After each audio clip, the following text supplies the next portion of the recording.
ณตอนนี้นะครับเรากำลังเข้าสู่เขตอนุรักษ์พันธุ์สัตว์ป่าทุ่งใหญ่นเรศวรนะครับฝั่งไหนครับฝั่งกาญจนบุรีนะฮะฝั่งตะวันออกนะครับซึ่งการจะมาที่นี่ได้เนี่ยมัน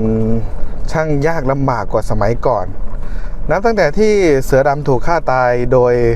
ไอ้อ้วนคนหนึ่งนะฮะแล้วก็อุทยานทั้งหลายนะครับเขต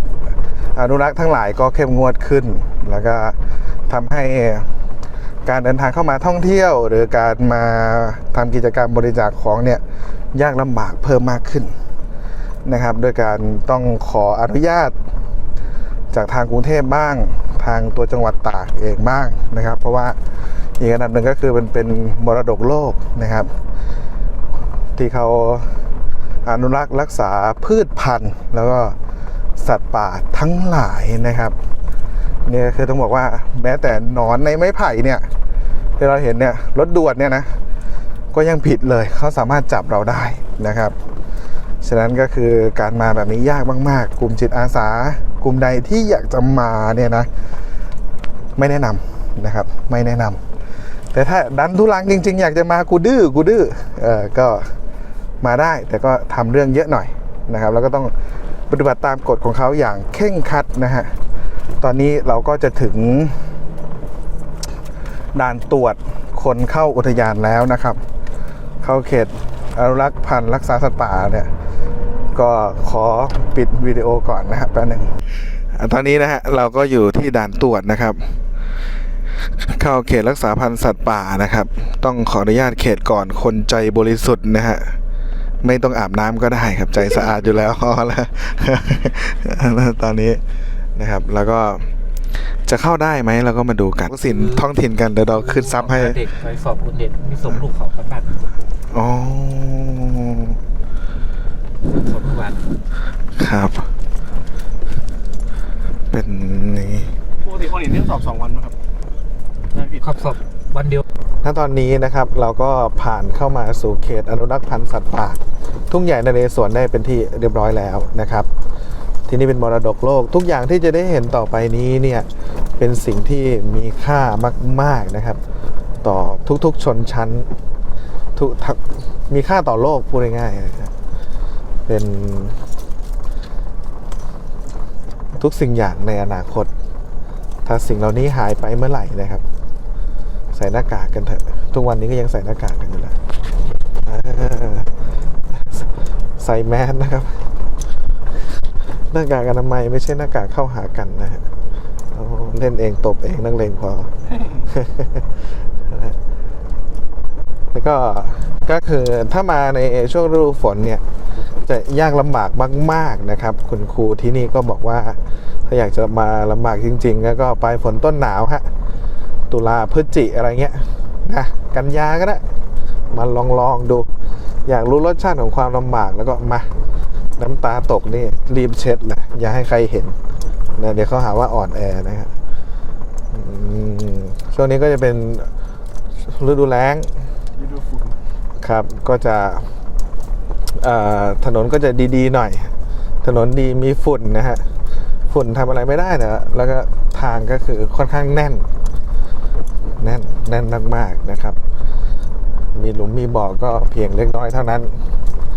นะฮะแต่ก็อากาศก็ยังเย็นอยู่ยังใช้ได้เลยทีเดียวนะครับล่าสุดนี่มีคนมีลุงคนหนึ่งนะไล่ให้ดาราหญิงคนหนึ่งกลับไปอยู่บนดอยก็นี่ฮะบนดอยครับดีจริงๆฮะไม่ไล่ก็มา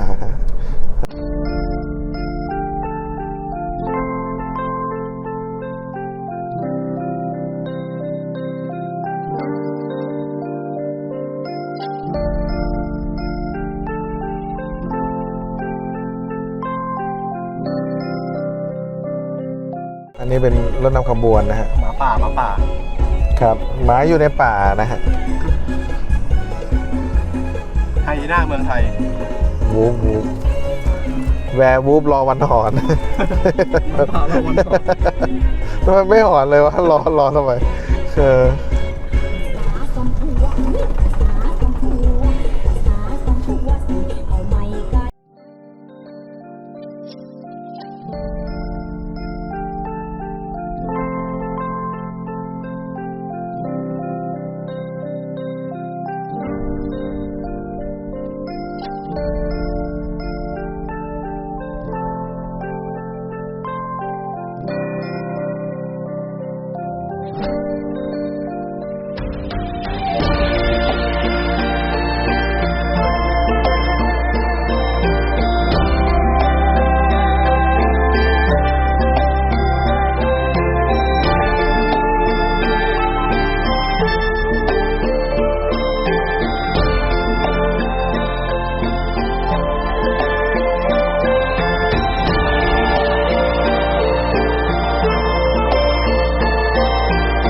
ป่ะ